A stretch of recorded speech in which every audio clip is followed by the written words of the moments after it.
Sir body को सबसे पहले इस आदमी ने देखा था। ये यहाँ कचरा बीनने के लिए आया था। तब उसकी नज़र अचानक से इस पायल चौधरी की कटी हुई लाश पे गिरी और घबरा के इसने कंट्रोल रूम फोन करके बता दिया। लाश तो पायल चौधरी की ही है। बड़ी बेरहमी से कत्ल किया गया।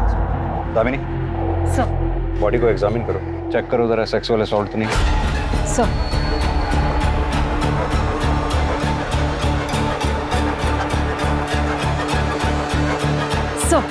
सर बॉडी के दोनों हिस्सों पर रेप या सेक्सुअल असॉल्ट जैसा कोई निशान नहीं। सर के पीछे जो घाव है उससे ये लग रहा है कि पत्थर या किसी भारी चीज से वार किया गया।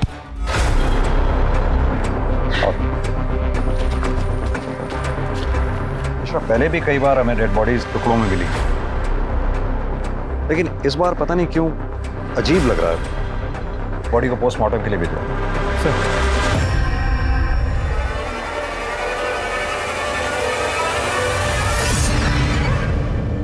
नमस्कार, आदाब। क्राइम पेट्रोल सतर्क के आज के एपिसोड में मैं अनूप सोनी आप सबका स्वागत करता हूं। पुलिस को एक महिला की 2 भागों में लाश मिली थी, लेकिन अक्सर ऐसे केसेस में जो देखने को नहीं मिलता वो ये कि मरने वाले की पहचान सही सलामत हो। लेकिन तमाम सबूत मिटाने के बाद, जैसे कि विक्टिम का सामान, उसका मोबाइल फोन, मर्डर वेपन, कुछ भी क्राइम सीन पर नहीं मिला। लेकिन विक्टिम की पहचान छोड़ दी गई थी। ये कातिल की भूल थी या फिर कोई चाल। जिसका कत्ल हुआ वो एक मशहूर डांसर पायल चौधरी थी, जो कि दिल्ली, यूपी और बिहार में प्राइवेट पार्टीज में, इवेंट्स में और शादी ब्याह में परफॉर्म किया करती थी। आखिर पायल को इतनी बेरहमी और इतनी दरिंदगी से किसने और क्यों मारा? इस सच को जानने की कोशिश में ये केस ऐसा घूमा कि पुलिस के लिए इसे सॉल्व करना एक बहुत बड़ा चैलेंज बन चुका था। पर सबसे पहला और अहम सवाल ये था कि एक डांसर के अलावा पायल चौधरी कौन थी और उसकी कहानी क्या थी।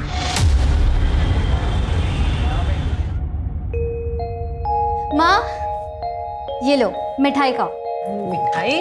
अरे मिठाई किस खुशी में? अरे माँ, अब खाओ तो। बता तो सही। तुम भी खाओ। पर खाओ ना। अरे अब तो बता। वो क्या है ना, मैं ब्याह कर रही हूँ। किससे?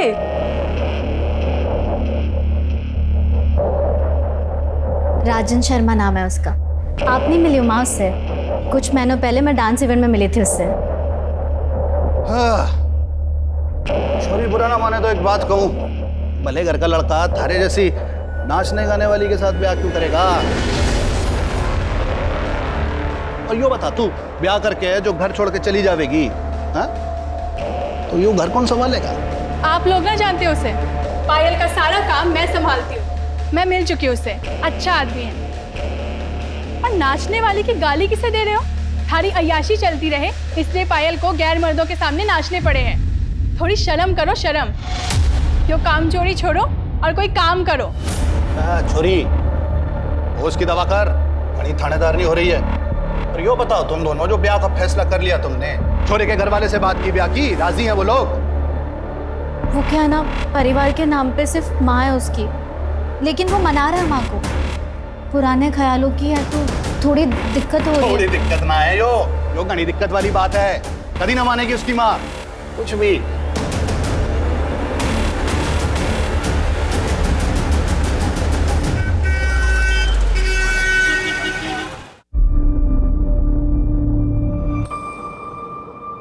क्या हुआ? माँ, राजन की माँ ने हमारी शादी से मना कर दिया। उन्होंने राजन को बोला कि अगर तुम्हें शादी करनी है तो करो, लेकिन हमारी शादी में उनकी तरफ से कोई नहीं आएगा। अब मुझे नहीं लगता कि वो मुझे कभी भी बहू बनाएगी। माँ, मुझे नहीं समझ में आ रहा, मैं क्या करूँ? तो राजन पे भरोसा करे? हाँ। तो फिर कर ले ब्याह। और रही माँ की बात, तो देर सवेर वो मान ही जाएगी। हमारी छोरी से ज्यादा दिन कोई नाराज रह ना सके। मेरी छोरी है इतनी अच्छी। और जो ना माने है ना, तुमन ने बुला लियो। मारूंगी उस बुड्ढी को 2 मुक्के और वो खुद ही लाइन पे आ जाएगी।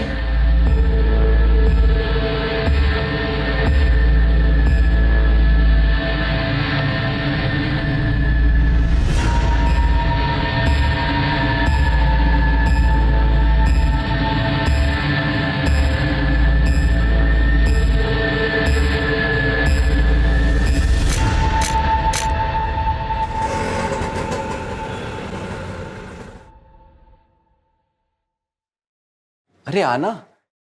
ले आया नचनिया को। खानदान की पूरी इज्जत मिट्टी में मिला दी तूने। आज अगर तेरे बापू होते ना तो पहले इससे गोली मारते, फिर तुझे भी मार देते। अंदर तो आंदे, दरवाजे पे ही शुरू हो गई। हाँ, यहाँ तक तो आई है, अंदर भी आई जाएगी वो। पर आता जाता हमारी खिल्ली उड़ाएगा। देख छोरा, बाजार की हर एक चीज ना घर नहीं लाई जाती। हे राम जी, इस बुढ़ापे में काका दिखना पड़ेगा पता नहीं है। चलो।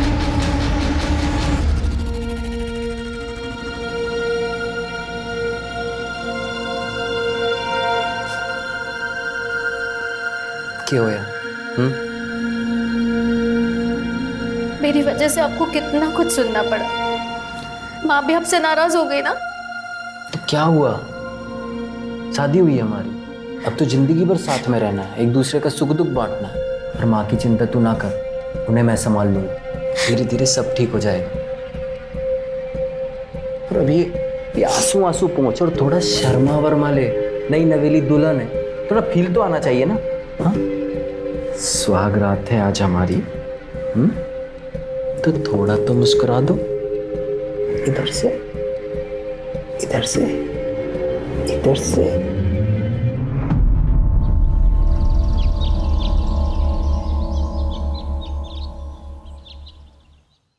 ये लीजिए आपका वॉलेट।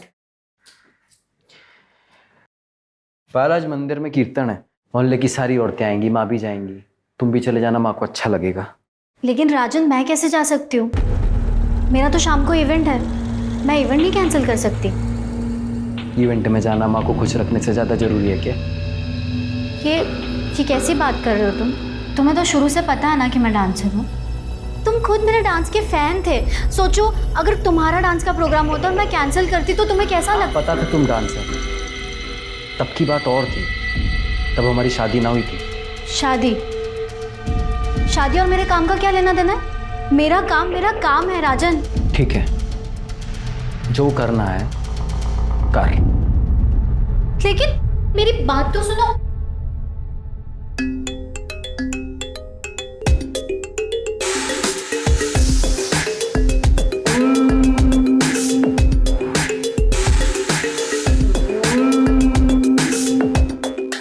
वाह पायल, वाह।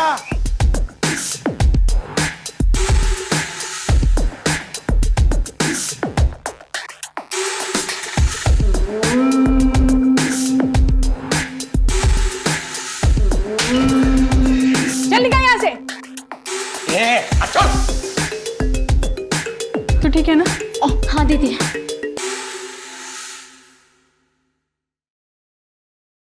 माँ जी,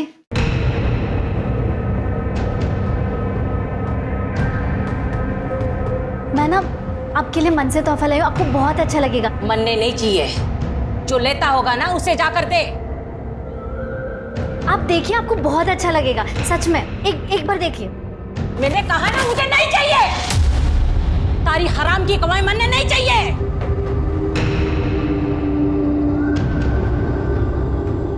मैं क्या बोल रही हूँ, आप बात कीजिए ना माँ जी से, प्लीज। सही कह रही है माँ। तू हमें कोई गिफ्ट देना ही चाहती है तो ये डांस वांस छोड़ के अपना घर संभाल। ये क्या बोल रहे हैं आप? मैं घर तो संभाल ही रही हूँ ना। और रही बात काम की, तो मैंने आपको पहले ही बोल दिया था कि मैं शादी के बाद नहीं छोड़ सकती हूँ काम। काम के नाम का तो बाड़ा है। बात ये है कि थारे को ये घटिया आदमियों को अपने पीछे लाट टपकाता देखे में मजा आवे। उनकी गंदी असली बातें सुनना पसंद है थारे को। खुशी होती है थारे को कि इतने सारे लोग थारे पीछे पागल हो रखे हैं। समझ में नहीं आता कि मन में?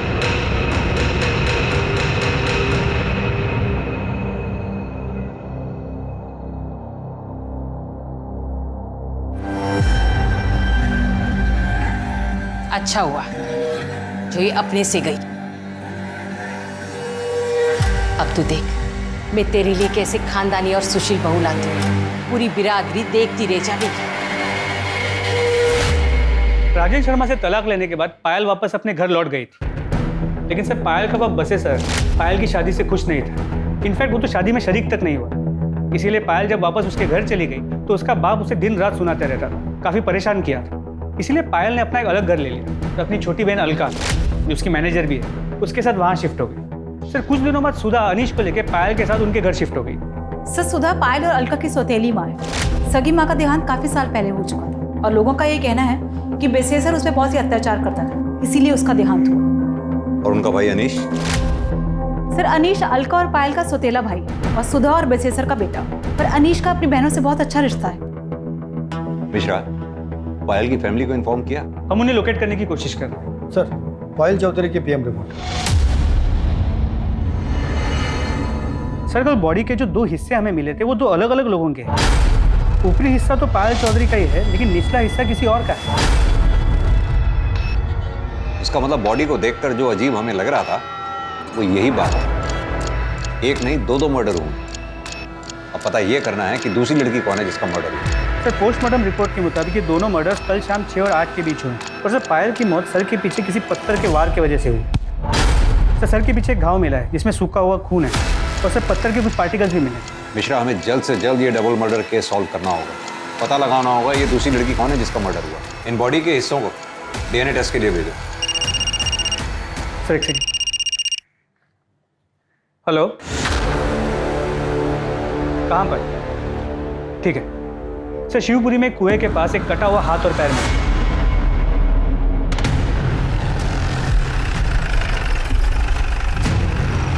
सर यहाँ सिर्फ ये हाथ और एक पैर मिला है, बाकी बॉडी पार्ट्स के लिए हम लोग आसपास चेक कर रहे हैं। हाथ पैर देख के तो यही लग रहा है ये किसी औरत के। इन्हें पोस्टमार्टम के लिए भिजवाओ। आसपास अच्छी तरह से सर्च करो, शायद फेंकने वाले का कुछ सुराग हो। सर जमीन, तुम इस पार्ट को चेक करो। हेलो, ठीक है, मुझे एड्रेस मैसेज कर दो। सर पायल चौधरी का एड्रेस मिल गया।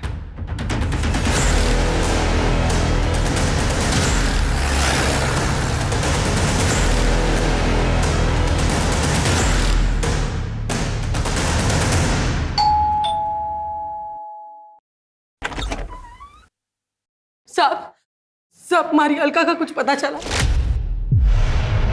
बताया कहाँ थी वो 2 दिन से? क्या अलका लापता है? हाँ साहब, 7 तारीख की दोपहर को गाड़ी लेके निकली थी, बता के भी ना गई कहाँ जा रही है। और उसके पीछे मैं मंदिर चली गई। 2 घंटे बाद आई तो अनीश ट्यूशन से आ गया था, पर अलका ना आई थी। तो हमने घड़ी देर तक उसकी राह देखी, उसको फोन भी किया पर उसका फोन स्विच ऑफ आ रहा था। जब सवेरे तक ना आई तो घबराहट के मारे जनकपुरी थाने में जाके उसकी गुमशुदगी की रिपोर्ट लिखवाई। सब हम तो कल रात में गए थे ये पता करने कि वो उसका कुछ पता चला, पर उसकी कोई खबर ना थी। साहब अलका ठीक तो है ना? आप कौन? मारो भाई से, बच्चों का मामा। देखिए, हमें एक औरत की लाश मिली, एक्चुअली बहुत की नहीं, ये ना हो सके। वो अलका नहीं माँ, दीदी ना हो सके।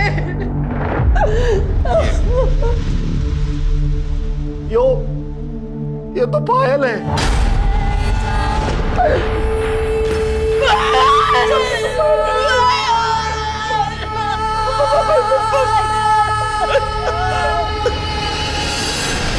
पायल की लाश यहाँ सहारनपुर में मिली। साहब ऐसा कैसे हो सकता है? वो तो मुजफ्फरनगर गई है, 7 तारीख को उसका प्रोग्राम था वहाँ। आज तो वो वापस आने वाली थी, हम उसकी राह देख रहे थे, पर वो हमेशा के लिए हमें छोड़कर चली गई। देखिए, मैं जानता हूँ कि हालात काफी नाजुक हैं, लेकिन फिर भी बस इतना जानना चाहता हूँ कि पायल का क्या कभी किसी से कोई झगड़ा हुआ था या कोई दुश्मनी थी? सब दुश्मनी क्या होगी ऐसी नेक्चुरी की, पर आजकल शाम के साथ घने झगड़े होते थे उसके। शाम कौन? श्याम तिवारी, पायल का पति। दोनों ने मंदिर में ब्याह किया था। श्याम ने पायल से पैसों के लिए ब्याह किया था।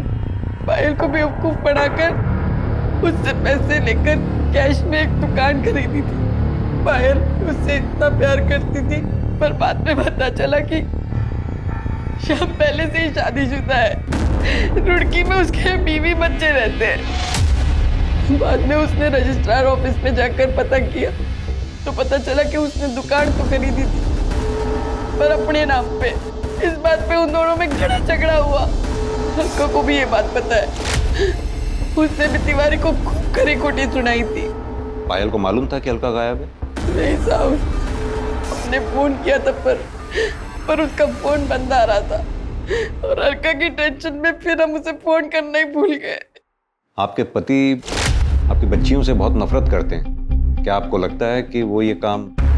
साहब, वो वैसे ही बड़ा गिरा हुआ इंसान है। कुछ कह नहीं सकती कि वो इतना भी गिर सकता है। अनीश, तुम कुछ कहना चाहोगे जिससे हमारी मदद हो सके? मैं तो बस इतना ही कहना चाहूंगा कि पायल और अलका दी सिर्फ मेरी बहन ही नहीं, भाई बाप सब थी। ठीक है, अभी हम चलते हैं। अलका के बारे में जैसी कोई खबर मिलेगी आप लोगों को इन्फॉर्म कर दें। मिश्रा, ये जनकपुरी पुलिस स्टेशन से अलका के केस की फाइल मंगवाओ। अब ये केस हम ही देखेंगे। पता करो 7 मार्च को पायल सहारनपुर में क्या कर रही थी। वो मुजफ्फरनगर गई भी थी या नहीं? अलका की गाड़ी ढूंढवाओ। अलका और पायल दोनों के कॉल रिकॉर्ड्स और मोबाइल लोकेशन डिटेल्स निकलवाओ। और हाँ, श्याम तिवारी, इसको थाने बुलाओ पूछताछ के लिए। क्या मेरी पायल का मर्डर हो गया है? तो नहीं सर, ऐसा नहीं हो सकता सर। ओवर एक्टिंग कम कर। सर, मैं एक्टिंग नहीं कर रहा हूँ, मैं सच कह रहा हूँ। मैं पायल से बहुत प्यार करता था। अपनी पहली बीवी और बच्चों से भी ज्यादा। सर मैं मानता हूँ कि मैं शादीशुदा हूँ, लेकिन भगवान जानता है कि ये रिश्ता कब का टूट चुका था और अब तो मैं उसे कानूनी तरीके से भी खत्म करने वाला था। क्योंकि पायल के पास ज्यादा पैसा था। उसकी दुकान हड़प के भी तुझे चैन नहीं मिला। सर, ये झूठ है। मैंने उसके लिए अपने पैसों से दुकान खरीदी थी। सर, मैं कब से अपनी एक इवेंट कंपनी का ऑफिस खोलने के लिए पैसे जोड़ रहा था। अच्छा, तो तूने पायल की ब्लैक मनी से दुकान नहीं खरीदी? सर, मैं उसके पैसे से क्यों दुकान खरीदूंगा? ठीक है, तो अभी तो जा सकता है, लेकिन सहारनपुर छोड़कर कहीं मत जाइए। अपनी बीवी के पास रुड़की भी नहीं। जी सर।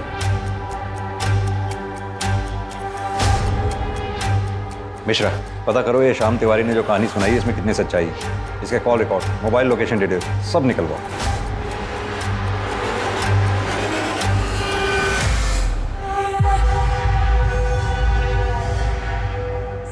सर, अलका का फोन स्विच ऑन हुआ था। इससे पहले कि लोकेशन पता कर पाते, फोन फिर से स्विच ऑफ है। दामिनी, अलका के फोन पे नजर रखो। सर, जैसे भी हो सकता है वो मुसीबत में हो, तो शायद हम उसे बचा पाएं। सर, मुझे नहीं लगता हम अलका को बचा पाएंगे। क्यों? सर, बॉडी के जो 2 हिस्से मिले थे, ये उनकी डीएनए रिपोर्ट। इसका मतलब तो निचले पार्ट का डीएनए 50% पायल की बॉडी से मैच करता है। तो यानी वो बॉडी अलका की है? सर, रिपोर्ट से तो यही लगा। मिश्रा, एक काम करो, कुएं के पास से जो हमें हाथ पैर के टुकड़े मिले उनका डीएनए से मैच करके देखो। सर। हेलो, कहाँ? ठीक है सर, रेलवे ट्रैक के पास एक औरत का सर कटा हुआ मिला। वो उसकी पिक्चर अभी भेज रहा है। आ गई सर। ये तो अलका चौधरी है। मिश्रा, इस सर का डीएनए जंगल से मिले बॉडी के टुकड़ों से मैच करके देखो। जिसने भी ये काम किया बहुत ही शातिर खिलाड़ी है, बड़ी बेरहमी से मारा है।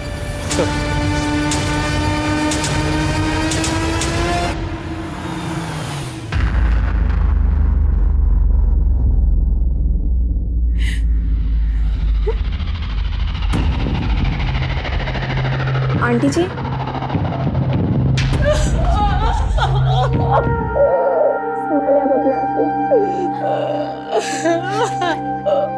आंटी जी, मुझे तो अभी भी यकीन नहीं हो रहा है कि पायल दीदी और अलका दीदी के साथ इतना सब कुछ हो गया। कितनी बुरी मौत मारा उन दोनों को। आंटी जी, अपनी संभालना अपने आप, सही हो जाएगा। दीदी, कसम खाता हूँ तुम दोनों की कि ये जिसने भी तुम्हारे साथ किया है ना, छोड़ोगे नहीं उसे।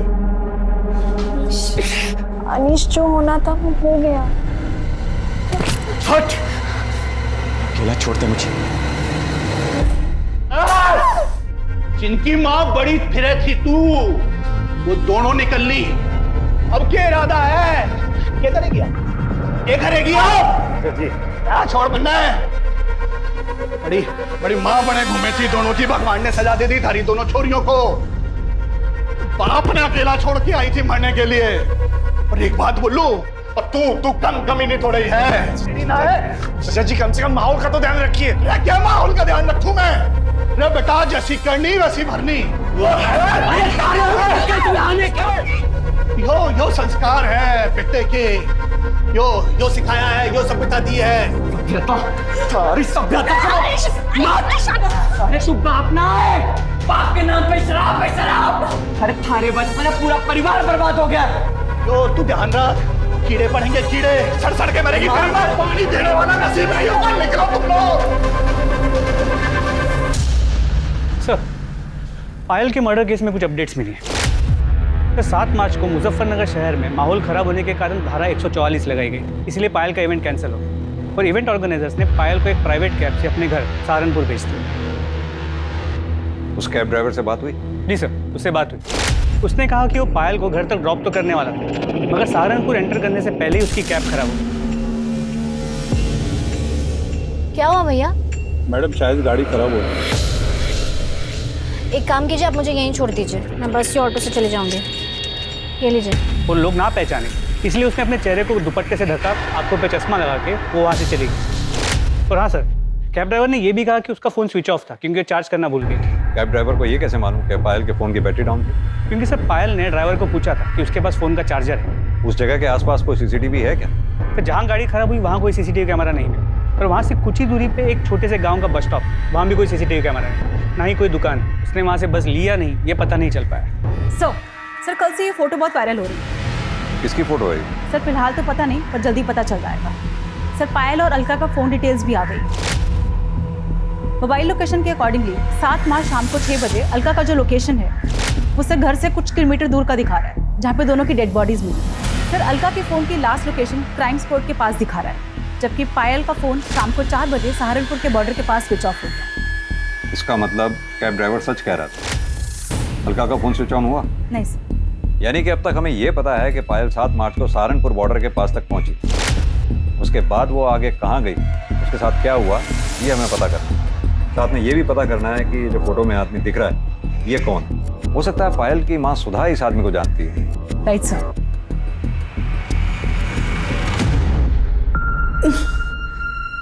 ये तो रतन सेठ है, मैं तो इसे घना भला आदमी समझती हूँ। पायल ने घना काम किया है इनके लिए, पर उसने कभी बताया ना कि ये इतना घिनौना काम भी कर सके। कहाँ मिलेगा ये रतन सेठ? मिलना तो अपने गुलमोहर सर्कल वाले ऑफिस में चाहिए, बैठते वहीं हैं।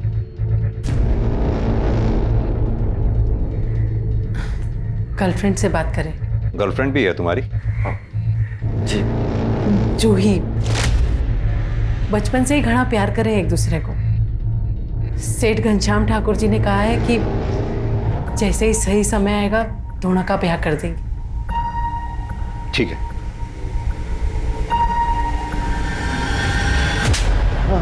साहब मैं सच बोल रहा हूँ साहब। अरे जबरदस्ती तो क्या, मैंने पायल को हाथ तक नहीं लगाया साहब। अच्छा, ये फोटो क्या शौक के लिए खिंचवाए थे? साहब ये फोटो की तो मैं क्या बात करूं, इसने तो मेरी जिंदगी बर्बाद कर दी है। मतलब? मैंने पायल के साथ में बहुत काम किया है, उसके साथ सोने के सपने देखता था, लेकिन सब होश में कभी मुझे उसके पास जाने की हिम्मत ही नहीं हुई। वो किसी को अपने पास भटकने ही नहीं देती। एक दिन जैसे ही काम खत्म हुआ तो पेमेंट लेने मेरे कमरे में आई। आओ पायल आओ, बैठो। अरे भाई आज तो तूने कमाल ही कर दिया, लोग तुम्हारे दीवाने हो गए। मुझसे तेरा नंबर मांग रहे और मुंह मांगी कीमत देने के लिए भी तैयार है लोग। नहीं सेठ जी, मुझे एक्स्ट्रा पैसे नहीं चाहिए, बस मुझे मेरे काम के पैसे दे दीजिए। बस अभी लेके आया, तब तक तू बैठ, मैं तेरे लिए जूस लेके आया। बैठ।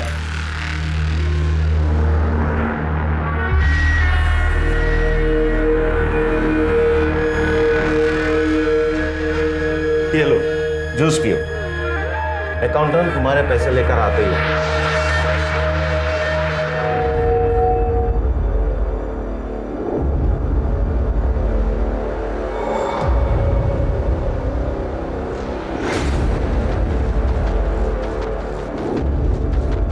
पायल, पायल, पायल,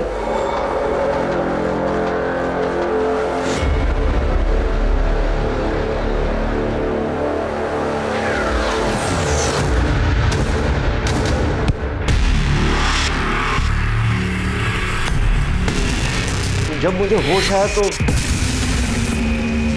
मैं बिना कपड़ों के अपने बेड पे पड़ा था। पायल आसपास कहीं नजर नहीं आ रही, तो मैं डर गया कि कहीं वो किसी को बता तो नहीं देगी, पुलिस में तो नहीं चली जाएगी। साहब फिर मैंने अपना फोन देखा तो देखा कि उसमें ये फोटो भी थी और एक मैसेज भी था कि 2 लाख रुपया दे दो वरना ये फोटो पुलिस के पास चली जाएगी। किसने भेजा था वो मैसेज और फोटो? साहब अलका ने, उसी ने मेरे सर पे मारा था जिसके वजह से मैं बेहोश हो गया। अब तक 15 लाख रुपया ले चुकी है सर इस फोटो के ऊपर। अब और पैसे ना देने पड़े इसलिए अलका को मार दिया। पायल के साथ सोने का ख्वाब पूरा नहीं हुआ, पायल को मार दिया। यही सच्चाई है ना? नहीं सर, नहीं सर, मैंने ऐसा कुछ नहीं किया। मैं किसी को क्या मारूंगा, मैं तो एक शरीफ आदमी हूँ। मिश्रा, इसे तब तक रखो जब तक ये केस सॉल्व ना हो जाए। इसके call records, mobile location detail सब निकलवाओ। अच्छी तरह से तोड़ाई करो इसकी। नहीं सर, अरे सर। डीएनए रिपोर्ट से यह साबित हो गया कि कुएं में मिला पैर पायल का था, जबकि कुएं में मिला हाथ और रेलवे पटरी के पास मिला सर अलका के शरीर के हिस्से थे। पुलिस के पास इस केस से जुड़ी कई जानकारियां थी, लेकिन फिर भी ये केस अनसुलझा था। और तभी अलका का फोन स्विच ऑन हुआ और पुलिस उस तक पहुंचने में कामयाब हुई जिसके पास अलका का फोन था। ये एक 15-16 साल का लड़का था जिसे अलका का फोन उस खेत से कुछ ही दूरी पर मिला था जहां दोनों बहनों की लाश मिली थी। इसी ने पायल और रतन की फोटो को अपने दोस्तों को भेजा था और फिर उन दोस्तों ने इस फोटो को आगे भेजकर वायरल किया। अलका के फोन की स्कैनिंग के बाद यह साफ हो गया कि रतन सच बोल रहा है। फोटो और मैसेज अलका ने ही भेजे थे और वो रतन को ब्लैकमेल कर रही थी। लेकिन तब भी इससे यह साबित नहीं होता कि रतन ने अलका और पायल का कत्ल नहीं किया था, बल्कि शक अब और गहरा हो चुका। लेकिन यह साफ था कि दोनों बहनों का कत्ल एक ही समय एक ही जगह पर किया गया था, लेकिन उनके शरीर के हिस्से पुलिस को कंफ्यूज करने के लिए अलग अलग जगह फेंक दिए गए थे। 2 जवान लड़कियों का कत्ल करके उनके शरीर के टुकड़े करना इतना आसान काम नहीं था। लेकिन सवाल यह था कि ये किया किसने था? श्याम, रतन या फिर कोई और था इन दिल दहला देने वाली दर्दनाक हत्याओं के पीछे? सर, अलका की कार सहारनपुर के बाहर हरियाणा बॉर्डर के पास मिली, जहां उसे स्क्रैप करने के लिए छुपाया गया था। मतलब जिसका भी एक काम है, काफी शातिर है, नहीं चाहता था कि गाड़ी हमें मिले। गाड़ी फॉरेंसिक के लिए भेजो। जी सर। रतन सेठ के स्टेटमेंट को क्रॉस वेरीफाई किया? जी सर। जैसे उसने बयान दिया था 6 से 8 मार्च के बीच वो दिल्ली में कॉन्फ्रेंस के लिए गया हुआ था। उस दौरान उसकी मोबाइल की लोकेशन भी दिल्ली की है और कॉन्फ्रेंस में आए कुछ लोगों को मैंने ट्रैक किया, उनसे बात की। उन्होंने कंफर्म किया कि उस दौरान रतन कॉन्फ्रेंस में ही था। हो सकता है उसने ये काम सुपारी देकर करवाया हो। सर पॉसिबल तो है, लेकिन उसके कॉल रिकॉर्ड से ऐसी कोई बात सामने नहीं आई। सर शाम की बैंक डिटेल्स आ गई। सर उससे तो ये पता चला है कि दुकान खरीदने से पहले उसने बैंक से काफ़ी भारी रकम उधार ली थी। सर इससे तो ये लग रहा है कि वो सच बोल रहा है। सर इसके अलावा और कोई इन्फॉर्मेशन नहीं मिली। मिश्रा, पायल के बाप बसी सर, इसके बारे में पता किया मर्डर के वक्त वो कहाँ था? जी सर, 7 मार्च को शाम से ही वो एक देसी ठेके में बैठे उधार की दारू पी रहा था। वहाँ काम करने वाले कुछ लोगों से मैंने बात की, वो वही था। और हाँ सर, पायल के पहले पति राजन के बारे में पता किया। राजन का और उसकी माँ का पायल और अलका से मार्केट में झगड़ा हुआ था, जिस दौरान अलका ने राजन की माँ का सर फोड़ दिया और राजन ने उन्हें धमकी दी थी कि वो उन्हें देख लेगा। और राजन की मोबाइल की लोकेशन उस शाम उसी एरिया की है जहाँ हमें दोनों बॉडीज मिली थी। हो सकता है इस कांड को अंजाम राजन ने ही दिया हो। सर जी, मैंने किसी को नहीं मारा, उल्टा पायल और अलका झगड़े को इस लेवल तक ले गई थी, वरना मैं तो उनके मुंह तक ना लगता। क्या हुआ? कितना टाइम लगेगा दीदी? अरे 2 मिनट रुको, पता नहीं क्या हो गया। पाउडर लिपस्टिक को घर चली नचनिया, पता नहीं आज किसका घर बर्बाद। क्या बोली तू? हाँ, हमारी बहन का घर तोड़ दिया? कुछ तो शर्म कर बुढ़िया, भगवान को क्या मुंह दिखाएगी? देखो भगवान की बातें कौन कर रहा है। पूजा पाठ का नौटंकी करती है और कमीन पंती नहीं छोड़ती है। तुझे तो अलका, ये बकवास कर रही है? औकात में रहे वरना क्या? टूट जाए हमारी घर और गृहस्थी, अब मुझे कोई डर नहीं है। और क्यों सुनो मैं तुम्हारी और तुम्हारी माँ की बकवास? हमारी घर गृहस्थी हमारी माँ की वजह से ना टूटी है। थारे को ये घर गृहस्थी से ज्यादा अपना नाच गाना पसंद था। अच्छा, तो ये बात नहीं थी तेरे लिए? तुझे पता नहीं था कि ये क्या काम करती है? तब मारे छोरे ने ये सोचा था कि ये कीचड़ मारे घर में आकर पवित्र हो जाएगी। इसे एक आदमी से थोड़ी ना पेट भरता है। अच्छा नहीं किया तूने, छोड़ूंगा नहीं तेरे को, जान से मार दूंगा दोनों को। जा। उसके बाद मैं सीधा अपनी माँ को लेकर डॉक्टर के पास गया। 3 टांके आए थे माँ को। और तभी तूने तय कर लिया पायल और अलका को मारने का? देखिए सर जी, मैं मानता हूँ कि मैं उस एरिया में था, पर मैं वहाँ अपने फैमिली डॉक्टर से अपनी माँ की दवाइयाँ लेने गया था। आप चाहो तो पता कर लो। वो तो हम पता कर ही लेंगे। अभी तो तू जा सकता है, लेकिन सहारनपुर छोड़कर कहीं मत जाइए। सर, फोरेंसिक टीम ने बताया कि गाड़ी में कोई फिंगरप्रिंट्स नहीं मिले और जो भी खून के ट्रेसेस मिले वो दोनों बहन अलका और पायल के ही। यानी कि पायल और अलका का मर्डर हो सकता है कि गाड़ी में ही हुआ हो सकता है फिंगरप्रिंट्स जानबूझ के मिटाए गए। किसका काम हो सकता है? सर, ये शाम के phone record. Sir, call records के मुताबिक मर्डर के 2 दिन पहले इस शाम ने एक सुपारी के साथ गफूर को कांटेक्ट किया। पर सर, ये लोकेशन डिटेल्स के मुताबिक जिस दिन दोनों बहनों का मर्डर हुआ, शाम का फोन रुड़की से सहारनपुर के बाहर आके रुका और फिर वहाँ से पायल के घर की तरफ मूव हुआ और फिर पायल के घर से वापस रुड़की की तरफ गया, मगर अलग रास्ते से। मिश्रा, ये पायल की गाड़ी भी तो सहारनपुर बॉर्डर के आसपास ही खराब हुई थी। जी sir. Sir sir sir sir मत मारो सर सर सर सर बता रहा sir sir sir sir sir sir plan तो ये था कि जब 9 मार्च को पायल मुजफ्फरनगर से सहारनपुर आएगी ना, तभी उसका काम तमाम कर दूंगा और उसी दिन अलका को भी मार दूंगा। लेकिन सर अचानक से पता चला कि पायल का इवेंट ही कैंसिल हो गया। मैंने बहुत देर तक हाईवे पे उसका इंतजार किया, फिर देखा कि अचानक से उसकी गाड़ी खराब हो गई और वो पैदल जाने लगी। वहां बस स्टॉप पर और लोग भी थे, इसलिए मैंने गफूर को वेट करने को कहा। फिर अचानक पायल का दुपट्टा सरक गया और लोगों ने उसे पहचान लिया और लोग भी वहां पर आ गए। सबने उसे घेर लिया। क्या करें अब? फिर एक लड़का मोटरसाइकिल पर आया और पायल उसके साथ चली गई।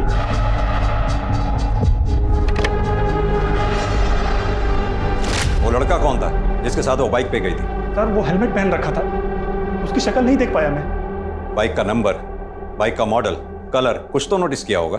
सर, मैं तो उसको मारने के चक्कर में गया था, इतना ध्यान ही नहीं गया मेरा। कहानी सुना रहा है तू हमें? सर, मैं सच कह रहा हूं, मैं उसके पीछे तक भी गया था, काफी देर तक उसका पीछा किया।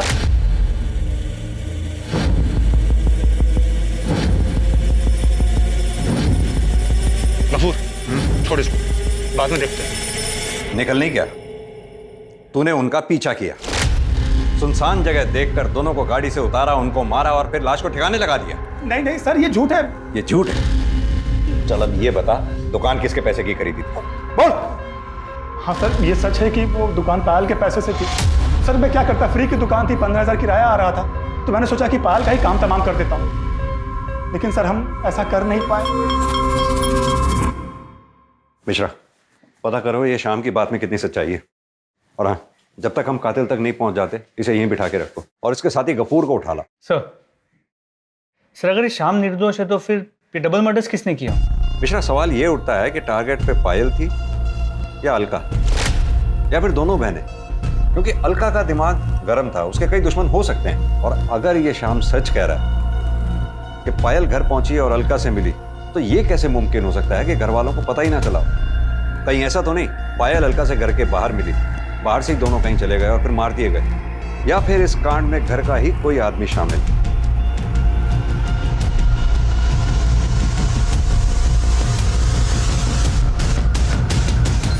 तो श्याम तिवारी सही कह रहा था, अलका के एक नहीं कई दुश्मन। पायल जहां भी परफॉर्म करती थी लोग उसे छेड़ते थे और अलका उनका मुंह तोड़ जवाब देती। वो ये नहीं देखती थी कि वो कौन है, कोई नेता है, नेता का भाई है या पैसे वाला आदमी, वो किसी से भी नहीं डरती थी। यानी कि एक कामचोर बाप ने अपनी अय्याशी के लिए अपनी दोनों बच्चियों का जीवन ही बर्बाद कर दिया। पता करो ये पायल के चाहने वालों की लिस्ट में क्या कोई ऐसा है जो इतने सालों तक अपनी खुंदक पाल के बैठा हो? सर। दामिनी सर, राजन की स्टेटमेंट को क्रॉस वेरीफाई किया? Yes sir. सर, वो सच बोल। सर, उस दिन वो डॉक्टर के यहाँ दवाई लेने के लिए गया था। क्लिनिक की सीसीटीवी फुटेज में ये दिख रहा है कि शाम को 6 बजे से लेकर 7 बजे तक वो क्लिनिक में ही था और उसके बाद उसके मोबाइल लोकेशन घर की तरफ मूव कर। सर, एक सेकंड। हेलो, कहाँ पर? ठीक है सर। खंडर के पास एक औरत का कटा हुआ हाथ और पैर में जो काफी बुरी हालत है।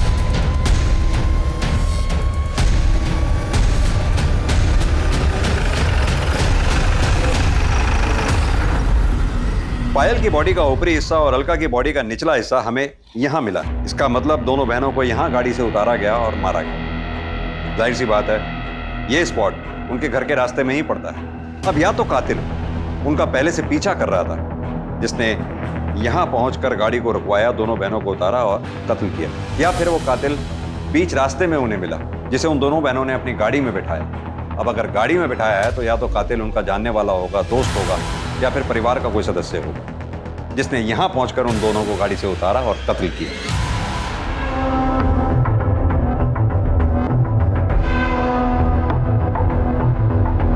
सर, अनीश अभी घर से बाहर निकला है, मैं पीछा कर रहा हूं सर।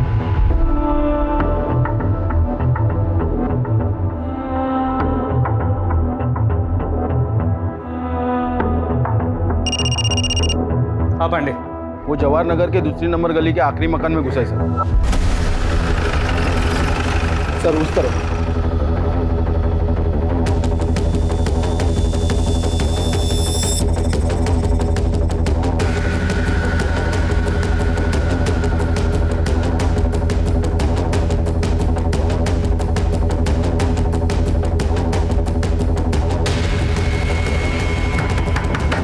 अनीश, हमें पता है तुम अंदर हो, चुपचाप बाहर आ जाओ।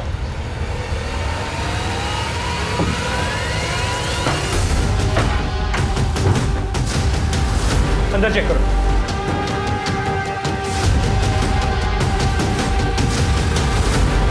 सर, अंदर कोई नहीं है।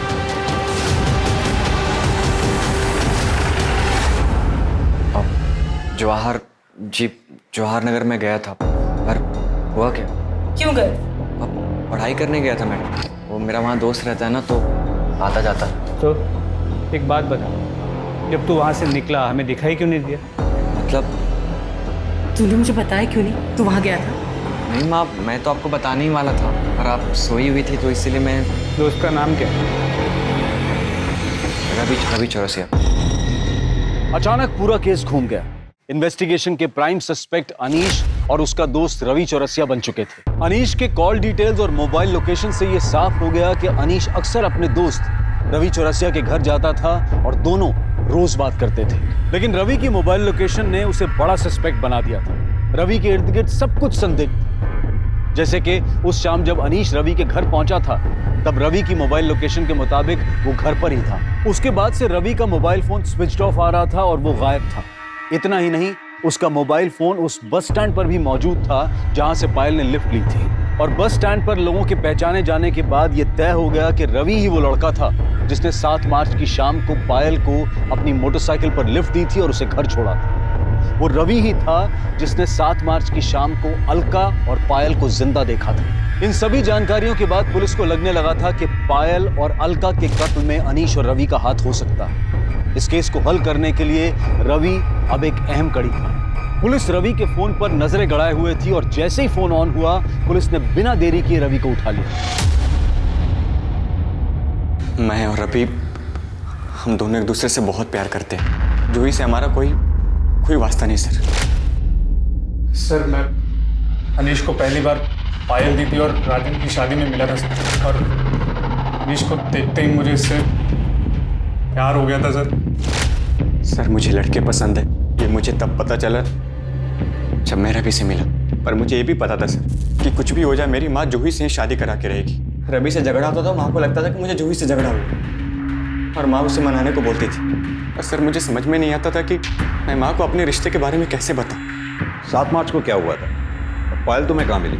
सर, मैं अपने एक रिश्तेदार को बस स्टॉप पर छोड़ने गया था, तो मैंने रास्ते में देखा कि कुछ लोगों ने पायल दीदी को घेरा हुआ है। तो मैंने दीदी को बोला कि आओ मैं आपको घर छोड़ देता हूँ, और मैंने अपनी बाइक पे उन्हें घर छोड़ दिया था सर।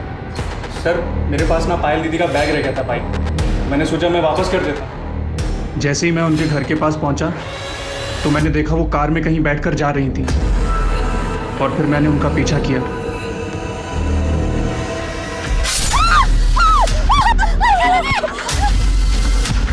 ये देखकर मैं बहुत डर गया था सर।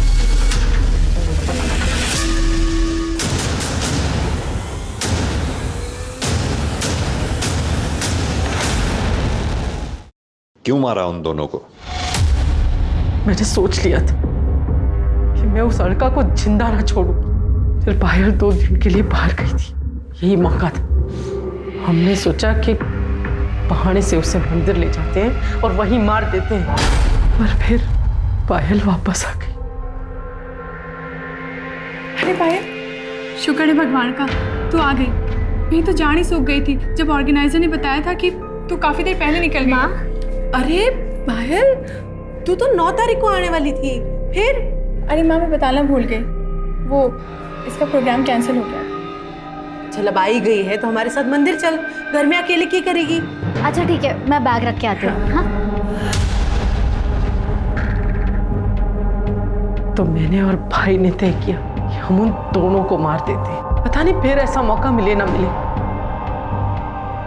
जब गाड़ी सुनसान जगह पर पहुंची तो मैंने बहाना बनाया, मैं बस 2 मिनट। हाँ माँ।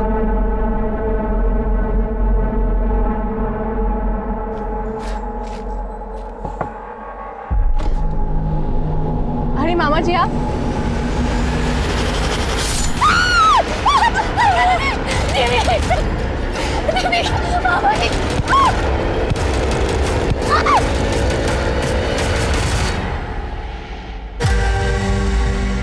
इसका तो काम हो गया। अब उस रवि को ठिकाने लगाना पड़ेगा। जी पहले इनकी बॉडी को ठिकाने लगाते हैं। मैंने अलका की बात सुन ली थी। वो अनीश और रवि को भगाने की तैयारी कर रही थी, जहाँ वो अपनी मर्जी से रह सके। जूही और अनीश के ब्याह के कितने सारे सपने देखे थे मैंने। वो अलका और छोरी की बुद्धि भ्रष्ट करने पर तुली हुई थी।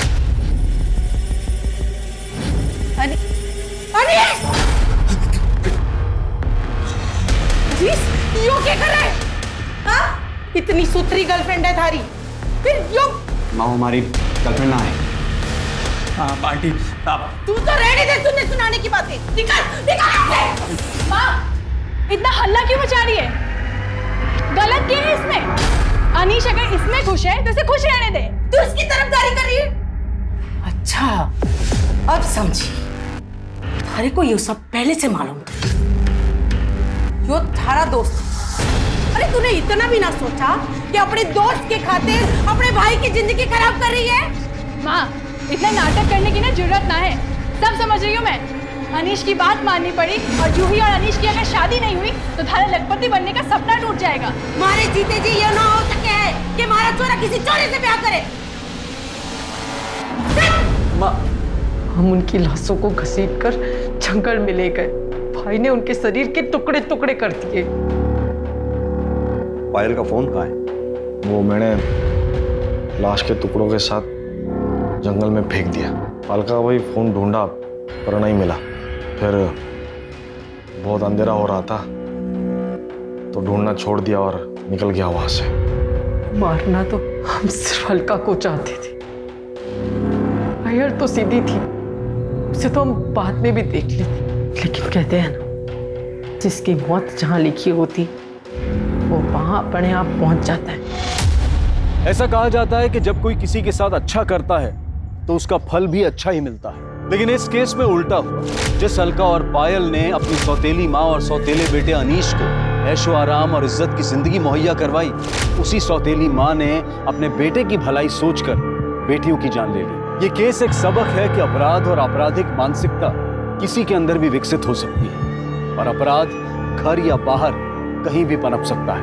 अब मैं अनूप सोनी आपसे विदा लेता हूं। फिर मुलाकात होगी क्राइम पेट्रोल सतर्क में एक और नए केस के साथ।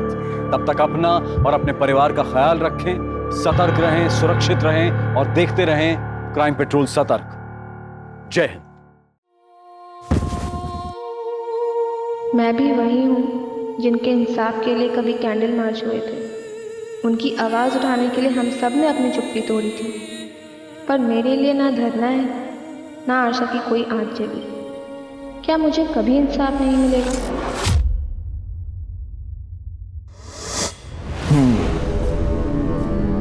तो तुम्हारा रेप हुआ, किसने किया? सर वो कुछ याद नहीं आ रहा कौन था, पर उसने मेरे साथ। मतलब तुम कह रही हो कि तुम्हारा रेप हुआ और तुम्हें नहीं मालूम किसने की?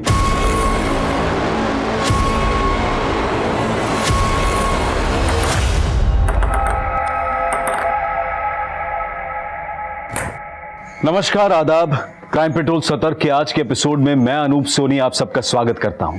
यह घटना एक लड़की की जिंदगी की बहुत ही भयानक और विचित्र रात से जुड़ी थी। उस रात का एक एक पल यातनाओं से भरा था, लेकिन उस लड़की को अपने अपराधी का परिचय नहीं मालूम था।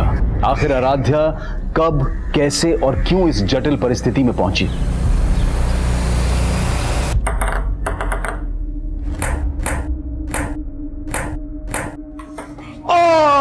And Aaradhya, you win the game. Nice shot. ए नहीं ना, क्या कर रही हो तुम? थोड़ा एनर्जी रखो ना आराध्या, आई लाइक इट। लेकिन गेम है ना, इतना लंबा नहीं चलना चाहिए, थोड़ा इंप्रूवमेंट करो। और देखो क्या है, ये बैकहैंड है ना, ये बैकहैंड को हम ये ऐसा पकड़ा हमने और ये हमने ये स्ट्रोक दिया, समझिए, ये स्ट्रोक दिया। नहीं ना, देखो तुम्हारा क्या होता है, तुम एनर्जी नहीं रखती, तुम्हें फोर्स होना चाहिए। हाँ, ये जो स्ट्रोक है ना, ये इस तरह से, ये ऐसे।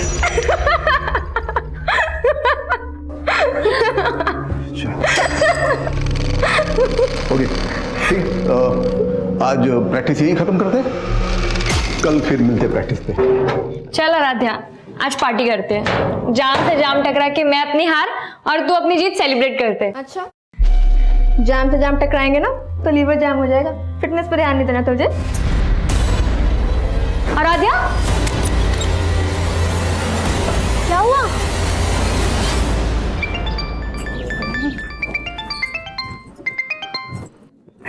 हाँ जी बोलो। 5 बज रहे हैं और आराध्या अभी तक घर नहीं आई। अच्छा, तो आपके बेटे ने आराध्या की आपको सारी खबर दे दी? हाँ, तो भाई है तो फिक्र तो होगी ना उसको। और तुमने माँ की क्या किया, उल्टा उसको क्लब का मेंबर बनवा दिया और तब से पैर नहीं टिकते उसके घर पे। अरे भगवान ने इतनी टैलेंटेड बच्ची दी है तो ऊपर वाले का शुक्रिया अदा करो, और ये रोक टोकना अच्छी बात नहीं है। तो अब कहाँ पे झंडे गाड़ रही है? देखो, लीवर की फिक्र होना तो ठीक है, लेकिन दिल का भी ख्याल रखना चाहिए। मौसम देखो यार कितना अच्छा है। ये लो। बस तल्ली नहीं होना, मुझे घर भी तो जाना है। ओ हेलो, हमें कौन सा शमशान जाना है? बारिश है, बियर है, तुझे और क्या चाहिए? चल अब आइए ना, तो अच्छे से एंजॉय करके जा। एंजॉय तो तब करूंगी ना जब कंट्रोल में रहूंगी। कंट्रोल? अरे मैं हूँ ना, मैं करता हूँ तुझे कंट्रोल। आजा। नहीं पीना यार, प्लीज। आजा। सुपर हीरो तो होगा नहीं जो ये छत से कूदने के जीन्स आ गए तेरे अंदर है। चिल कर यार, मैं तो बस ये कह रहा था कि ये रिस्की खेल बंद कर एंड हैव सम फन। चल देख। ओ हेलो, तू बड़ा ब्लश कर रही है, जानती है क्या उसे? जानती तो नहीं, पर लड़का जानने लायक है। अपने बॉयफ्रेंड के सामने फ्लर्ट कर रही है। आज तू पीने के लिए ब्लैकमेल कर रहा था, कल को जीने के लिए ब्लैकमेल किया तो तेरे साथ रिस्क बहुत है, समझा?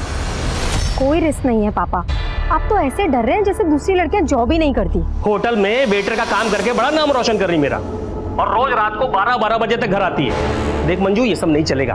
पापा, आप खुद तो मेरी पढ़ाई का खर्चा उठा नहीं पाते, अब क्या मैं खुद की पढ़ाई के लिए पार्ट टाइम जॉब भी नहीं कर सकती? बोल तो ऐसे रही है जैसे तुझे अनपढ़ छोड़ रखा है मैंने।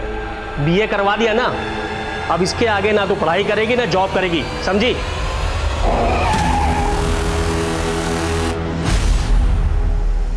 ये लड़की मेरी नाक कटवाएगी एक दिन।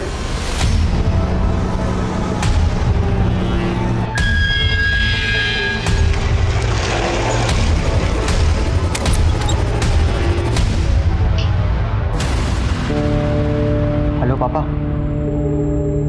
आराध्या घर पे ही है। जैसे कल रात को आपने उसकी क्लास ली थी ना, बस वैसा ही करो उसके साथ, लाइन पे आ जाएगी। अब वो चाहे कुछ भी कर ले, मुझे उस सनकी से बात ही नहीं करनी है। बाय द वे, ये कहीं उस करण का जादू तो नहीं जो तूने अभिनव से तुरंत ब्रेकअप कर लिया? हाँ, खींच मत यार, मुझे बस अपने गेम पे फोकस करना है। ओह चैंपियन। अच्छा सुन, आज पार्टी में तो आ रही है ना? नहीं यार, घर में पापा ने डिटेन कर रखा है और भाई मेरे पे पहरा दे रहा है, कैसे आऊंगी?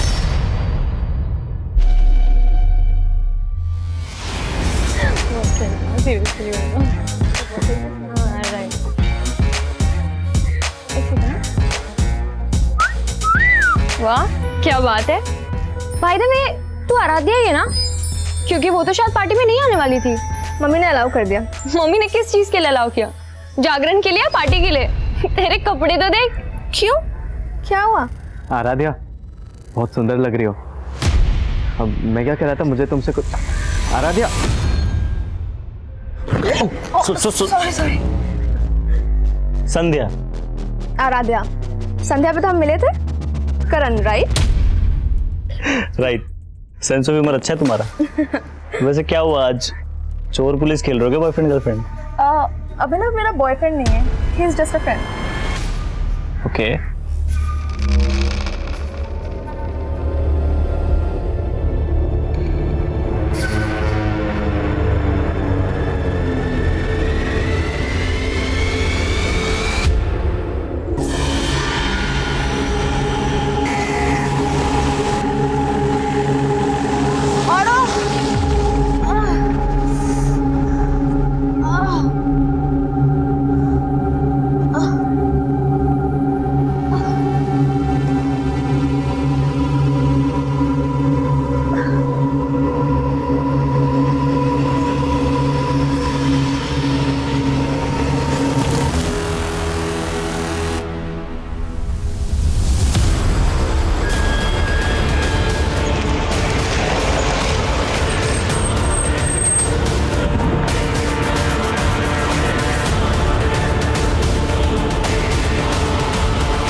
क्या बात है बेटा, कल से तुम बड़ी गुमसुम लग रही है। माँ वो कुछ नहीं, बस थोड़ी तबीयत ठीक नहीं है।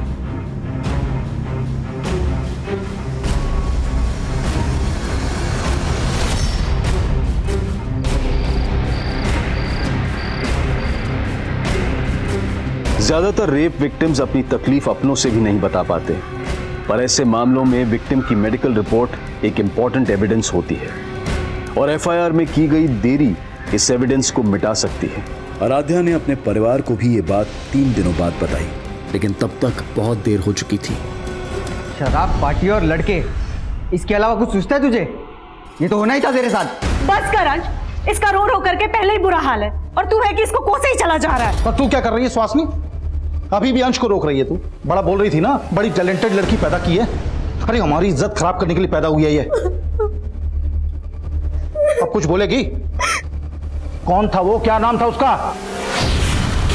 कुछ बोलेगी? पापा नाम क्या? इसको तो उसकी शक्ल तक याद नहीं है। क्या? हाँ, नशे में टूल थी। मुझे तो लगता है दारू के साथ ड्रग्स भी लेना चालू कर दिया इसने। ड्रग्स नहीं लिया था मैंने, बस थोड़ी सी बियर पी ली थी। ऐसे बोल रही जैसे बहुत महान काम किया इसने। हाँ मैंने गलती की पापा, पर उसका मतलब ये नहीं कि कोई भी मेरा रेप कर देगा। 3 दिन से इसीलिए चुप थी कि मुझे पता था आप मुझे गलत समझोगे, और जिसने गलत किया है उसे कोई भी नहीं कोस रहा है। अरे तो कोसने के लिए कोई होना चाहिए ना। अब वो जो भी है उसे पुलिस ढूंढेगी। हाँ हाँ, तू तो बड़ी मिनिस्टर की बेटी है, पुलिस तेरे इशारे पे काम करेगी। क्या बोलेगी पुलिस को तू? तुझे उसका नाम, उसकी शक्ल कुछ तो याद नहीं है, तो चुपचाप घर पे बैठ, कहीं जाने की जरूरत नहीं है।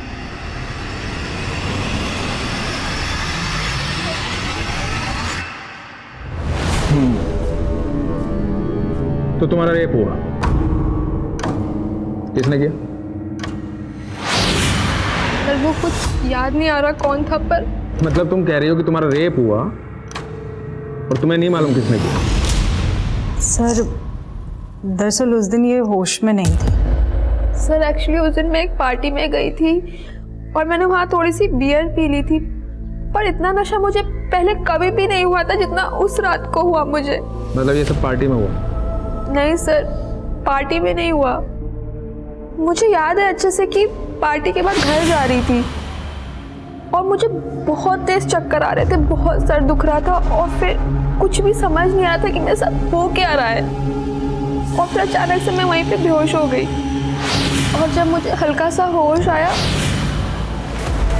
और फिर अचानक पता नहीं मैं कैसे उसी रोड पे पहुंच गई जहाँ पे मैं बेहोश हुई थी।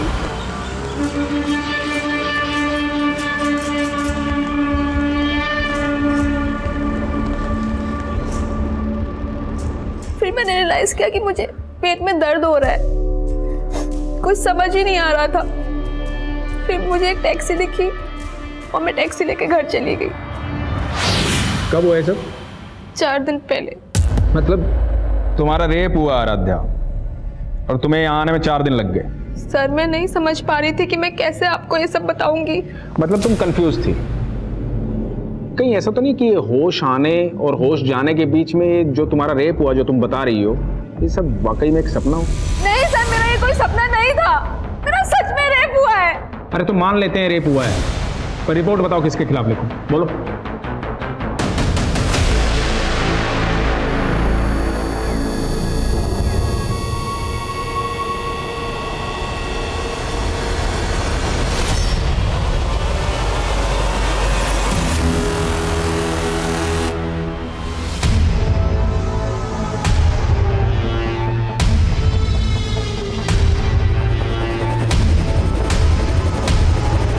देख लिया ना पुलिस के पास जाके?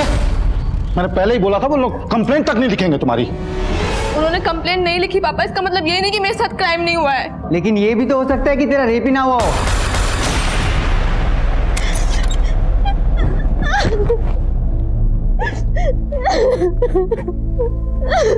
बस बस कर, चुप हो जा। अंश और तेरे पापा कुछ भी बोले, लेकिन मैं तेरी लड़ाई लड़ूंगी। लेकिन बेटा तुझे याद करना होगा कि वो कौन था। ध्यान से सोच, शायद तुझे उसकी शक्ल याद आ जाए। अच्छा ये याद कर कि तू उस दिन उस सड़क से उस कमरे तक कैसे पहुंची। तू खुद से गई थी या तुझे कोई जबरदस्ती लेकर के गया था? ओके ठीक है, बाय। आई बैठी, आ जाओ बेटा, बैठ। सर जब से ये सब हुआ है तब से ये बहुत सदमे में है। मैं समझ सकता हूं बेटा, डरने की जरूरत नहीं। तुम्हारे साथ जो कुछ भी हुआ है हमें ठीक से बताओ।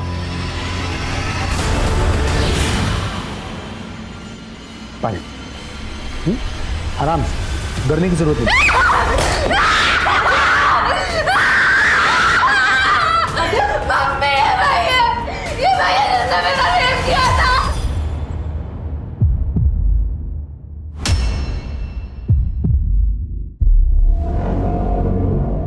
क्या बोल रही है? सॉरी सर, ये बहुत डिस्टर्ब है जब से ये सब कुछ हुआ है। परफ्यूम लगाया जो उसने लगा के आया था। परफ्यूम? आपकी बेटी का दिमाग तो सही है ना? क्या बोल रही है ये? दिमाग तो तुमने खराब किया मेरा।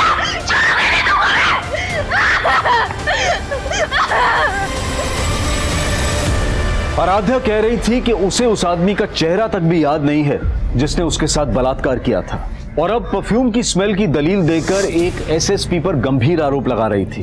क्या यह आराध्या का कोई भ्रम था या फिर उसके आरोपों में वाकई कोई सच्चाई थी? लेकिन उसके आरोपों ने पुलिस महकमे में हलचल पैदा कर दी थी, क्योंकि ये बातें न्यूज चैनल्स की हेडलाइंस और अखबारों की सुर्खियां बन चुकी थी।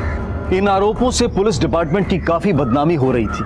इसके बाद एसएसपी अजीत सिंह ने अपने पद से खुद ही इस्तीफा दे दिया और अपने ही खिलाफ जांच का समर्थन करने लगे।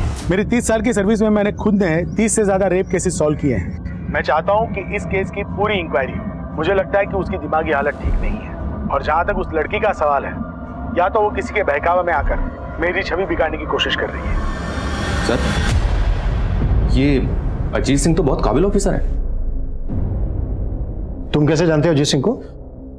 दरअसल 5 साल पहले जब मैं आदिल सर के साथ काम कर रहा था, उस वक्त इनसे मुलाकात हुई थी, और सर तब इन्होंने एक बहुत बड़े सेक्स रैकेट का पर्दाफाश किया था, और अभी खुद रेप केस में फंसे हुए हैं। स्ट्रेंज। उस दिन तो तुम्हें किसी आदमी का चेहरा भी याद नहीं था, और आज तुम कह रही हो कि अजीत सर के परफ्यूम की स्मेल रेपिस्ट के परफ्यूम की स्मेल से मिलती है। पर एक जैसा परफ्यूम तो कई लोग इस्तेमाल करते हैं। अब इन बातों से तुम्हारे दिमागी हालत पर सवाल उठेगा कि नहीं? देखिए, अगर मैं आपको पागल लग रही हूँ तो मेडिकली प्रूफ करके दिखाइए। पहले मेडिकली ये तो प्रूव हो जाने दीजिए कि तुम्हारा रेप हुआ है। तो आप मुझे झूठा साबित कर रहे हैं? झूठ और सच तो सबूत साबित करेंगे। अब आते हैं तुम्हारी स्टेटमेंट पे। उस सुबह जहाँ तुम ऑटो का वेट कर रही थी वहाँ कोई भी सीसीटीवी नहीं है, तो किसी बात का कोई प्रूफ नहीं है, और तुम्हें याद नहीं है कि तुम उसके बाद गई कहाँ। लेकिन सर मुझे ये तो याद आ गया है ना कि उस दिन एक ब्लैक कार आई थी और उस कार में कोई था जो मुझे लिफ्ट के लिए पूछ रहा था। वो कार से उतरा और मुझे अपने साथ लेकर गया और मुझे पता भी नहीं चला। अब तुम ये कहोगी कि उस ब्लैक कार में अजीत सर थे? नहीं, वो आदमी कोई और था। मतलब कार में तुम्हें कोई और लेके गया और तुमने रेप का इल्जाम अजीत सर पे लगाया? क्योंकि उस दिन कमरे में अजीत सिंह ही था और वो कार में कोई और था, और वो कार वाला ही मुझे बेहोशी की हालत में उस कमरे तक लेकर गया और शायद वापस मुझे वहीं छोड़ दिया। पहले तो तुम्हें एक आदमी भी याद नहीं आ रहा था, अब दो याद आ रहे। तुम्हारा रेप एक आदमी ने किया है, दो ने? एक ने। और वो एक आदमी अजीत सिंह है जो उस दिन उस कमरे में था। कहाँ था वो कमरा? कौन सा होटल, कौन सा लॉज? कुछ कह नहीं सकती। उस दिन तुमने बताया था कि तुमने बियर पी रखी थी। ऐसे कितनी बियर पी थी कि जो तुम्हें होश नहीं था? शायद 2। और यही बात मुझे भी समझ नहीं आ रही है कि 2 बियर में मुझे इतना नशा कैसे हो सकता है। मतलब कोई और था वहां जिसने तुम्हारी बियर में नशीली दवाई मिलाई? मुझे भी ऐसे ही लग रहा है कि मेरी बियर में नशे की गोली किसी ने पार्टी में ही मिलाई थी। अगर ऐसा था तो पॉसिबल है कि वो शख्स जिसने तुम्हारा रेप किया है उसी पार्टी में मौजूद था।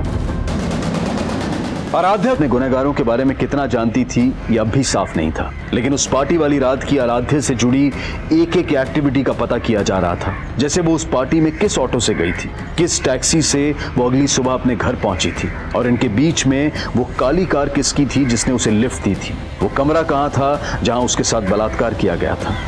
हाँ सर, उस रात मैं पार्टी में मौजूद था, लेकिन जब मैं वहाँ से निकला तब आराध्या वहीं पे थी। वो नैना और अपने फ्रेंड्स के साथ ड्रिंक्स कर रही थी। उसके बाद क्या हुआ कुछ नहीं पता मुझे। सर आराध्या तो पार्टी में भी नहीं आने वाली थी। क्यों? सर एक्चुअली आराध्या के पापा बहुत स्ट्रिक्ट है, वो उसे कहीं नहीं जाने देते, लेकिन उसकी मम्मी बहुत सपोर्टिव है, तो उसकी मम्मी ने उसे बाद में अलाउ कर दिया था। ये आराध्या पार्टी बनने से तुमसे पहले चली गई थी या बाद में? सर वो पहले ही चली गई थी, लेकिन हाँ सर मैंने बाद में अभिनव को उसके पीछे जाते हुए देखा था। ये अभिनव कौन है? सर अभिनव आराध्या का बॉयफ्रेंड है। हाँ सर, उसने मुझसे ब्रेकअप किया था, लेकिन सर उसने मुझ पर कोई भी रेप एलिगेशंस नहीं लगाए। लेकिन तू उसके पीछे तो गया था, शायद किसी को देखा उसके पीछे? सर मैं उसके पीछे गया था, लेकिन इससे पहले कि मैं उससे बात करता मेरे दोस्तों ने मुझे रोक लिया। आप चाहे तो उनसे पूछ सकते हैं। और आराध्या से तो मैं मिला तक नहीं था सर, वो पूरे पार्टी में करण के साथ ही थी। करण? सर मैं उस रात सिर्फ दूसरी बार मिला था आराध्या से सर। हाँ लेकिन सर मुझे ऐसा फील हो रहा था सर वो अपने बॉयफ्रेंड अभिनव को जलाने के लिए बार बार मेरे पास आने की कोशिश कर रही थी सर, लेकिन सर मैंने उसे साफ क्लियर कर दिया था कि मैं अभी किसी और के साथ हूँ सर। ठीक है, तुम जा सकते हो। Thank you sir. सर उस टैक्सी वाले का पता चल गया जिसने उस सुबह आराध्या को घर पे छोड़ा था। हाँ साहब, उस सुबह मैंने इस लड़की को एमजी क्रॉसिंग रोड से इसके घर सुंदर नगर छोड़ा था। ये लड़की कह रही है इसके साथ रेप हुआ था। उस दिन जहाँ से इसने तुम्हारी टैक्सी हायर की थी ये फुटपाथ पे बेहोश पड़ी थी, तुमने देखा था इसे बेहोशी की हालत में? नहीं साहब, मैं तो खुद अपनी टैक्सी में सो रहा था, इसने खुद मुझे जगा के मेरी टैक्सी हायर की। उसके साथ क्या हुआ क्या नहीं हुआ साहब वो तो मुझे नहीं मालूम। क्या रंग है तेरी टैक्सी का? साहब सफ़ेद है।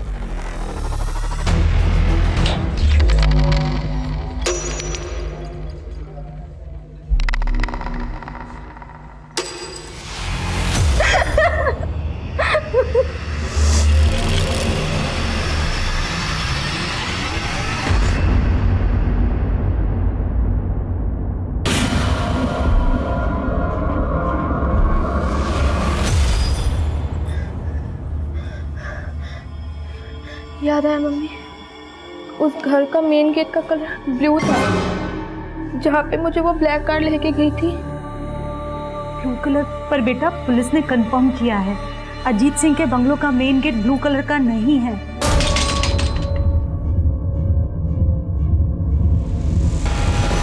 लेकिन मेरा रेप उसी ने किया है मम्मी, और जिस घर का गेट ब्लू था अजीत सिंह मौजूद था वहाँ पे। अच्छा ठीक है, तू ये याद करने की कोशिश कर कि उस ब्लैक कार में कौन आदमी था।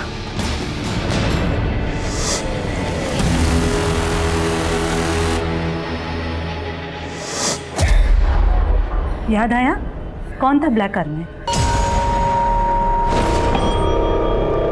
आराध्या, अब तुम कभी प्रूव नहीं कर पाओगी कि अजीत जी ने तुम्हारा रेप किया। मतलब अब आप वो कर रहे हैं जो वो आपसे करवा रहे हैं। अब तुम मुझे समझाओगी मुझे क्या करना चाहिए और क्या नहीं करना चाहिए?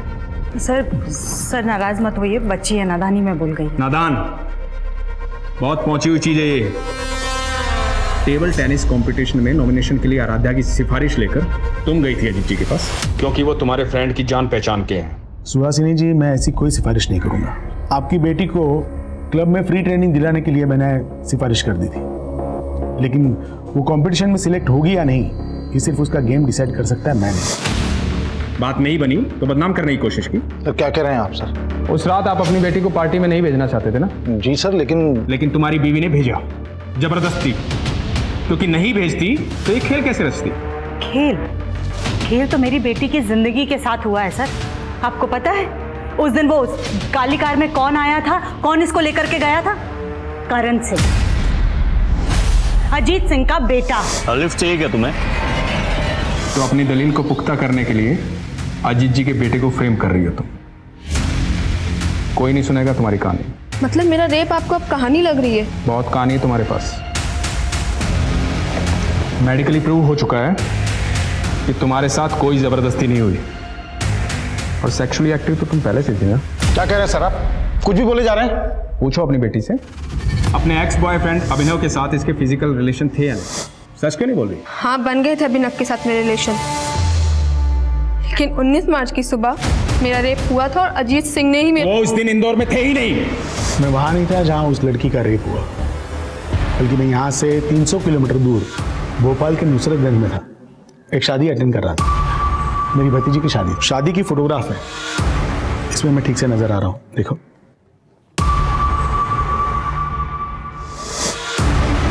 कि अपने एलिगेशन वापस लो, वो तो इस केस में उल्टे बुरी तरह फंस जाओगे।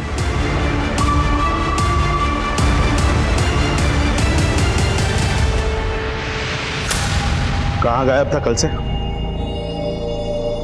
वो पापा, तेरी ये आवारागर्दी बंद कर दे। अगर तेरे खिलाफ कुछ भी साबित हुआ ना तो सबसे पहले मैं तुझे अंदर करवाऊंगा।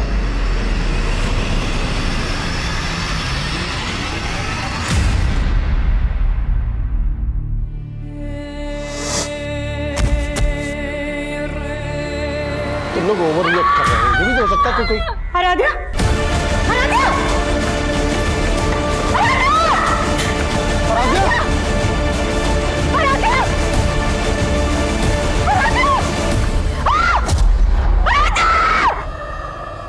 आराध्या की मौत हो गई थी और जल्द ही मीडिया इस मामले को आत्महत्या का रंग भी देने लगी।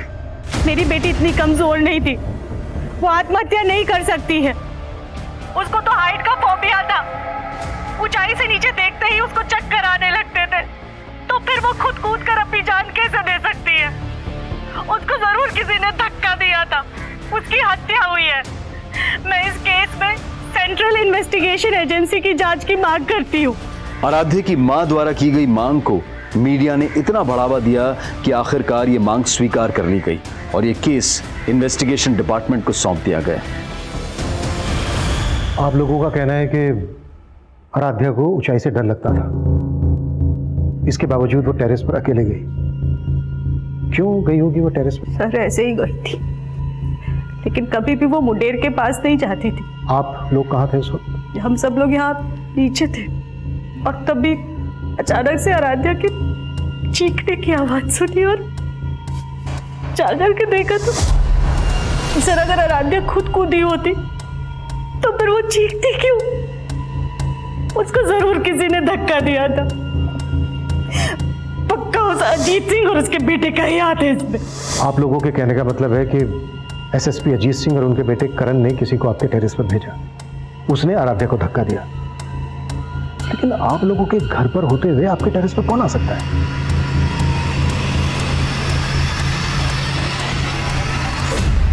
सर लड़की की लाश वहां मिली थी।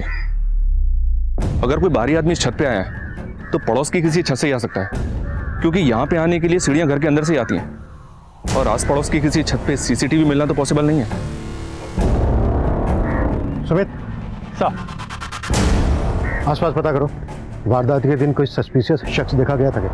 साहब, मनीष, सबसे पहले हमें यह पता करना होगा कि आराध्या का रेप और मर्डर केस क्या दोनों आपस में कनेक्टेड है या फिर दोनों केसेस अलग अलग हैं? लेकिन सर, इस केस की इन्वेस्टिगेटिव टीम का तो यही मानना है कि आराध्या का रेप ही नहीं हुआ और मेडिकल रिपोर्ट से भी ये कंफर्म नहीं हुआ है। मेडिकल रिपोर्ट से तो तब कंफर्म होता ना जब रेप के तुरंत बाद उन्होंने आराध्या का मेडिकल करवाया होता। उन्होंने रिपोर्ट ही 4 दिन के बाद फाइल करवाई थी।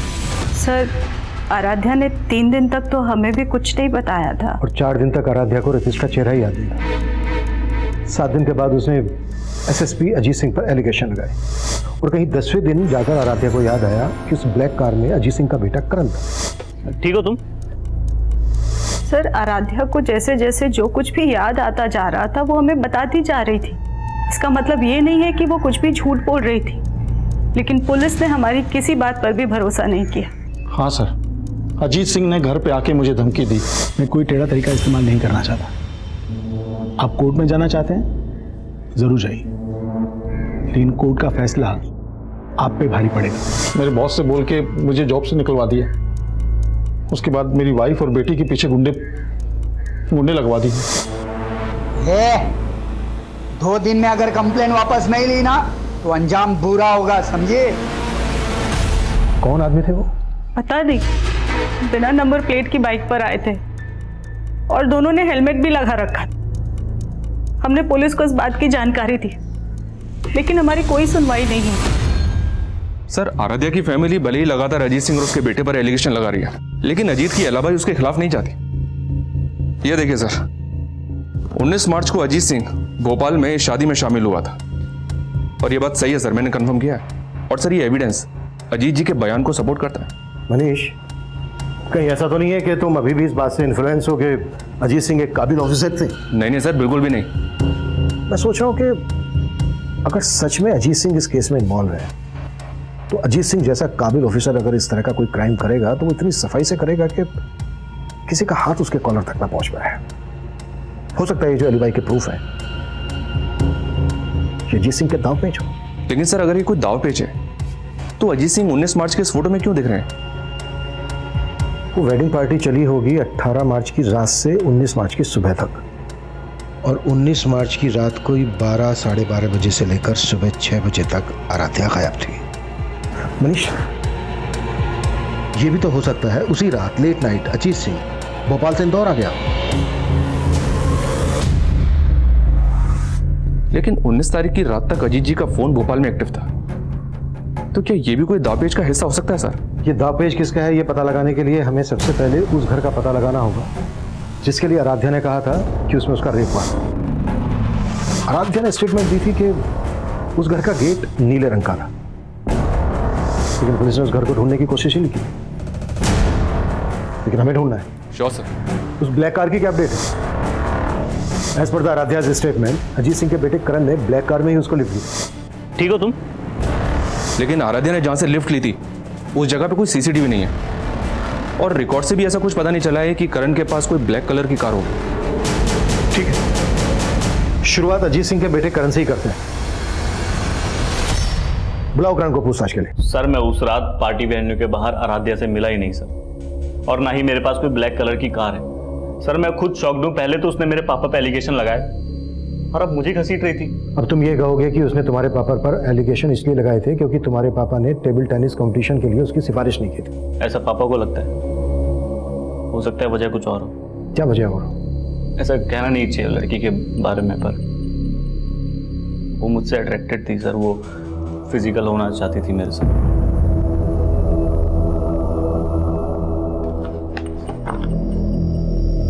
लेकिन तुमने अपने एक बयान में कहा था कि तुम आराध्या से सिर्फ 2 ही बार मिले थे। हाँ सर, 2 ही बार मिला था और सर दूसरे बार ही मुझे ऐसा सिग्नल देने लगी सर। तुम अपने गर्लफ्रेंड के साथ लॉयल हो या फिर मैं पसंद नहीं तुम्हें?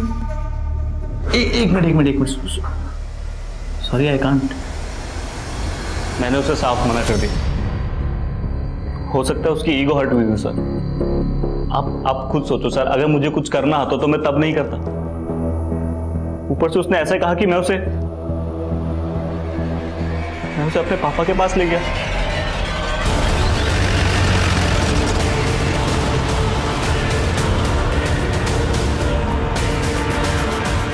अजीत सिंह और उसका बेटा करण सिंह भले ही इस केस के प्राइम सस्पेक्ट थे, लेकिन इस केस में अभी बहुत कुछ था जो सामने नहीं आया था। जैसे कि आराध्या की मौत के पीछे का राज क्या था, वो नीले गेट वाला घर अगर था तो कहां था, वो काली गाड़ी अगर करण की नहीं थी तो किसकी थी, और उस रात पार्टी में मौजूद लोगों से भी इन्वेस्टिगेटिंग डिपार्टमेंट अपने तरीके से पूछताछ कर रही थी। और उस टैक्सी वाले को भी फिर से तलब किया गया जिसने आराध्या को रेप के बाद उसे उसके घर छोड़ा था। हाँ साहब, मैं मानता हूँ उस सुबह मैं MG रोड क्रॉसिंग पे था, लेकिन मैं अपनी टैक्सी में सो रहा था और मैंने उस लड़की को तब देखा जब वो मेरी टैक्सी हायर करने आई। उस वक्त हालत कैसी थी उसकी? हालत तो ठीक नहीं थी साहब, वो बहुत ज़्यादा डरी हुई लग रही थी।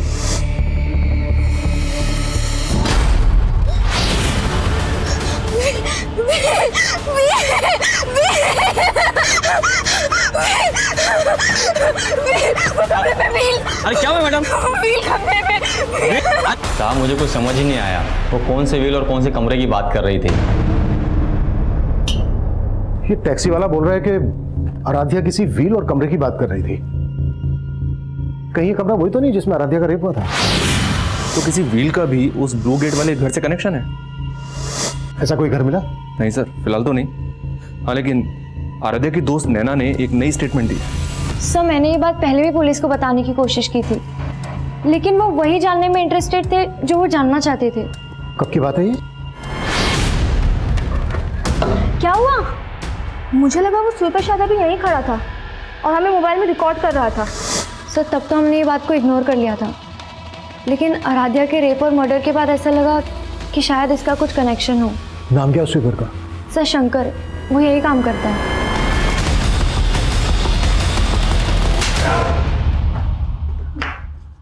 मैंने क्या किया सर? शंकर ने स्टेटमेंट दिया तेरे खिलाफ। स्टेटमेंट? कैसा स्टेटमेंट? कि सफाई के बहाने शंकर को तूने गर्ल्स लॉकर रूम के पास भेजा। पैसे दिए थे तूने शंकर को आराध्या का वीडियो निकालने के लिए। नहीं, शंकर झूठ बोले। शंकर झूठ बोले। कैसा वीडियो? वही वीडियो जो उसने तुझे भी सेंड किया था। उसकी मैसेज हिस्ट्री निकाली हमने और तेरी हिस्ट्री भी निकाली। इससे पहले भी कई लड़कियों ने कंप्लेन की थी ना तेरे खिलाफ। यकीन कीजिए सर, मैंने कुछ नहीं किया। आराध्या को लेकर तेरी बुरी नियत थी ना? मैंने शंकर को पैसे दिए थे वीडियो रिकॉर्ड करने के लिए, लेकिन आराध्या के साथ मैंने कोई गलत काम नहीं किया सर। इसी वीडियो के बल पे तू ब्लैकमेल कर रहा था ना आराध्या को? तू नहीं रेप किया ना आराध्या का? तेरे ही कहने पर आराध्या एसएसपी अजीत सिंह और उसके बेटे करण पर एलिगेशन लगा रही थी ना? नहीं सर, मैंने ऐसा कुछ नहीं किया सर, मैंने नहीं किया। ऐसा नहीं किया सर, ये सुधाकर तो वहीं का वहीं अटका हुआ है। करण और अजीत से भी इसके ऐसे किसी इशू का पता नहीं चला है जिससे लगे कि सुधाकर की ब्लैकमेलिंग की वजह से आराध्या करण और अजीत पे एलिगेशंस लगा रही थी। मनीष, ये सिर्फ मेरी थ्योरी है। इसका मतलब ये नहीं है कि अजीत सिंह और उनके बेटे करण को मैं शक के दायरे से बाहर कर रहा हूं। सर, एक थ्योरी मेरी भी है। अगर हम लोग ये मान लें कि आराध्या की संदिग्ध मौत और उसका रेप केस दोनों अलग अलग हैं, तो हम आराध्या की फैमिली को क्लीन चिट नहीं दे सकते। आराध्या का भाई और फादर तो चाहते ही नहीं था कि आराध्या केस फाइल करे। वो तो आराध्या ने फोर्स किया तो अंत में जाकर केस फाइल हुआ। और शायद इसीलिए आराध्या को छत से गिराकर मार दिया गया। सिर्फ इस थ्योरी के बेसिस पे हम इनको इंट्रोगेट नहीं कर सकते। देखो कुछ मिलता है क्या इनके खिलाफ?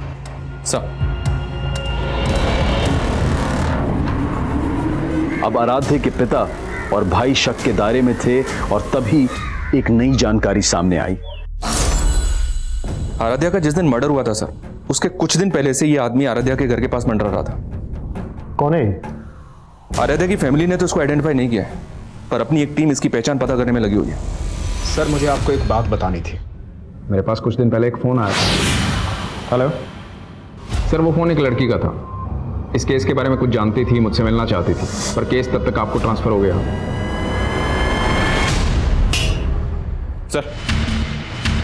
सर, पीआई राजेश मौर्य ने जिस लड़के का नंबर दिया था, वो नंबर किसी मंजू नाम की लड़की का था।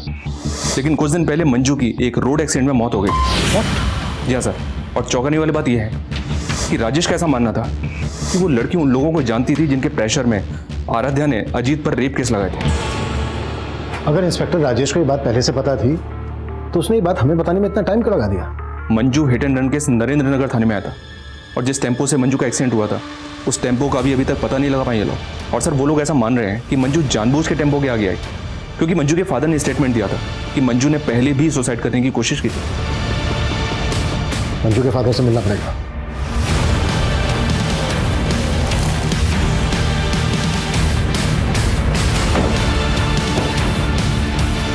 हाँ साहब, ये सच है कि मेरी बेटी ने आत्महत्या करने की कोशिश की थी। लेकिन आपकी बेटी मंजू ने पहले आत्महत्या करने की कोशिश की ही क्यों थी? वो आदमी पापा, साहब मेरी बेटी ने बताया कि वो लोग उसे ब्लैकमेल करके उसके साथ ज़बरदस्ती करते थे साहब। मुझे अपनी बेटी पे शक था पहले कि शायद उसका चक्कर उस गाड़ी वाले के साथ चल रहा है। कौन गाड़ी वाला? क्या वो गाड़ी ब्लैक कलर की थी? जी साहब।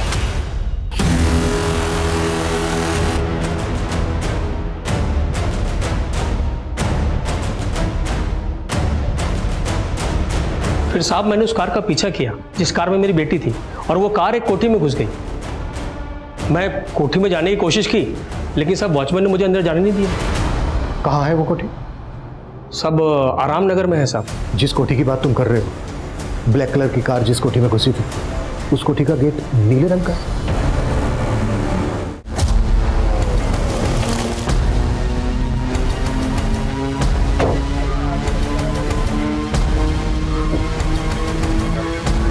कलर चेंज कर दिया। कौन हो भाई? अरे गाड़ी में डालो इसको। अरे साहब मैंने क्या किया साहब?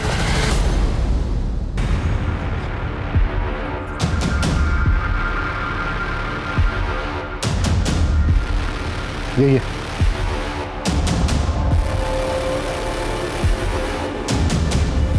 साहब मुझे कुछ समझ ही नहीं आया, वो कौन से व्हील और कौन से कमरे की बात कर रही थी।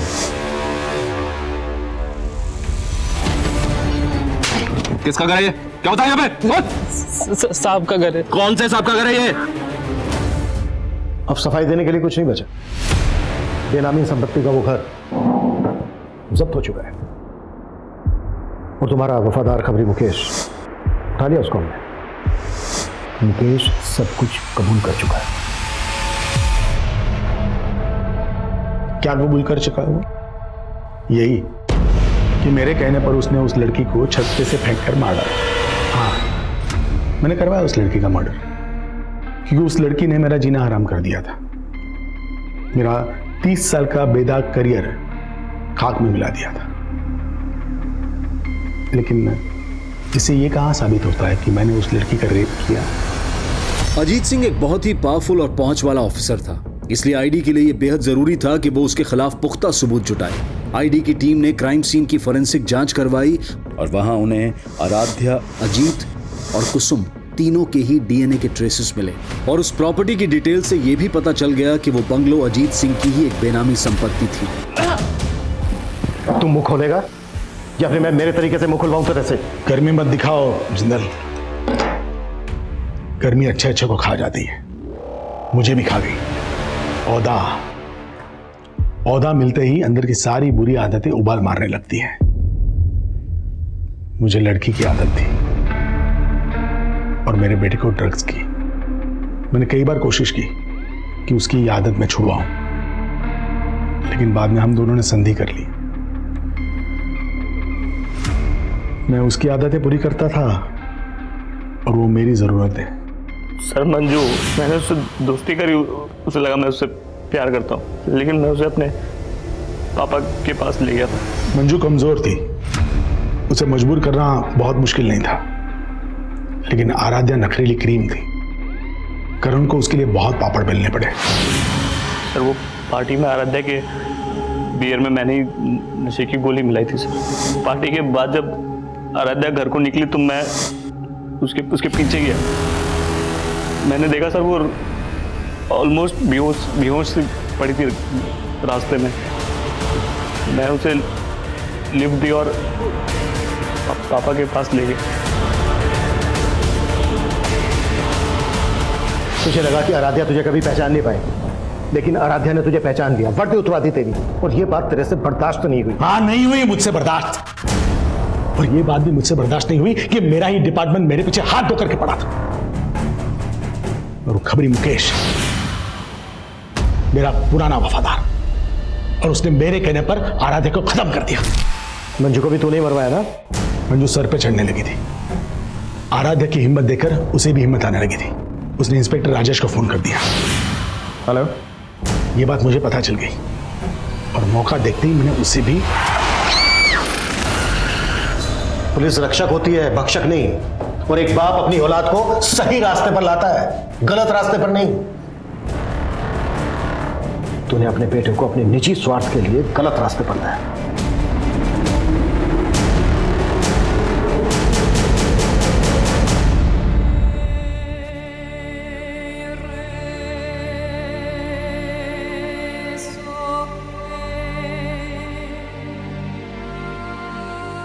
आराध्या भले ही आज हमारे बीच नहीं है, पर आखिरकार उसे इंसाफ मिल गया।